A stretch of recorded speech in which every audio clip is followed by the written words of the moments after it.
On the Suwannee River near Bran in Florida lies Little River Springs, a 125-acre county park with crystal clear waters, stunning nature walks, and a variety of wildlife from alligators to deer. Due to its constant temperature of 72 degrees Fahrenheit all year round, Little River Springs is a perfect spot for swimming, snorkelling, and cave diving, with locals branding the spring a real gem of the area. The spring itself is around 150 feet long. The reason it entices so many cave divers is the vast cave system within the spring, which is more than 1,200 feet long. The cave system is primarily one main tunnel, with a few offshoots and bypasses at the depth of 90 to 100 feet. If you go far enough into the cave system, the nature of the cave changes. The passageways change from huge, rocky ones that are populated with diver traffic and clean water to low and wide ones with thick silt covering the walls and floors. At the end of the cave is well casing, a point where you can see a man-made well that a farmer had sunk into the spring to take advantage of the clear waters.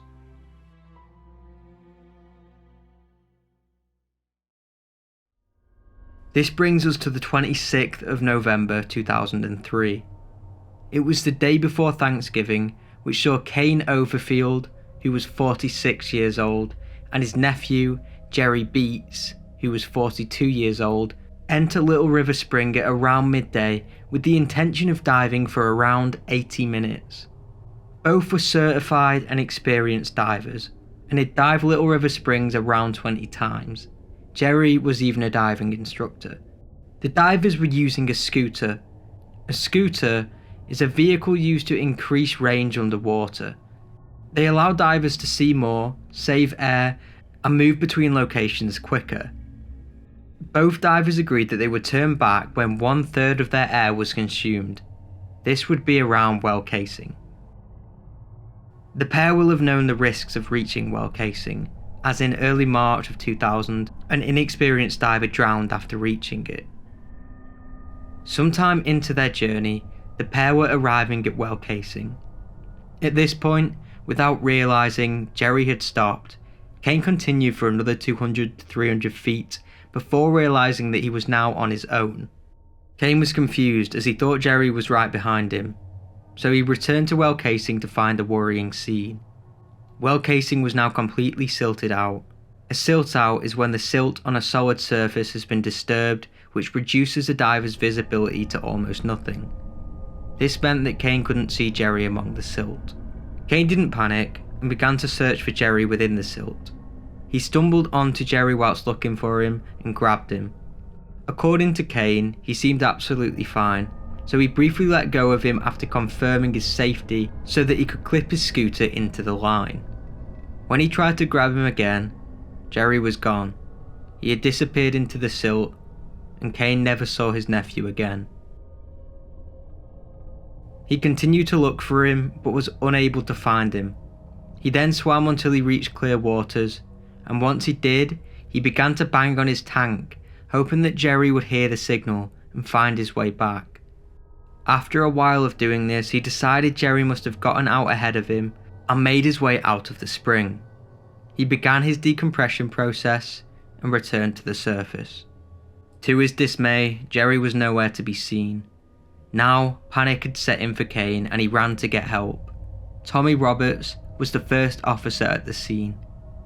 At this point, Jerry was 45 minutes overdue leaving the cave.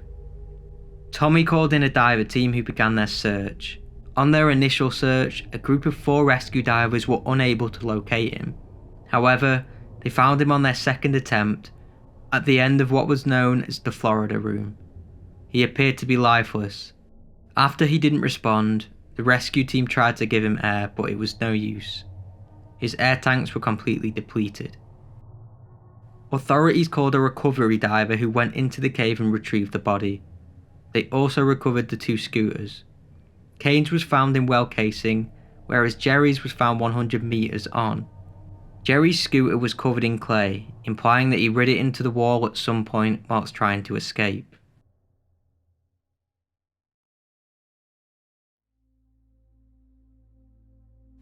Tommy Roberts, the officer on the scene, stated that Jerry clearly silted the water with the propeller of his scooter. He then became disorientated and was unable to find his way out of the cave. When they found him, he was in the right direction but way off safety. His last moments will have been a terrified panic as he frantically looked for his escape. When he was unable to do so, Jerry drowned to death. Not much is known about Jerry, but he did leave behind a young wife and a child, so I hope that they have managed to find peace. He was buried at St. John's, the Apostle Catholic Church. It was clear that Jerry was very well liked by his peers, so I'll finish off this video with a message from one of his friends. I am honoured to be a part of Jerry's funeral, mass, and even more so to have known him. The times we shared and the conversations we had will be memories I will hold dear. I wish I could have gotten to know him better. We had talked about going motorcycling together. I will think of him now every time I go. Find comfort in knowing that Jerry had found true peace we all hope to find. He is most certainly watching over you, wishing he could ease your pain and bring you comfort. I wish we could do something to ease your pain. Please know that my family and I are always here if you need anything. I thank you for including me in his service. It means more than I can say.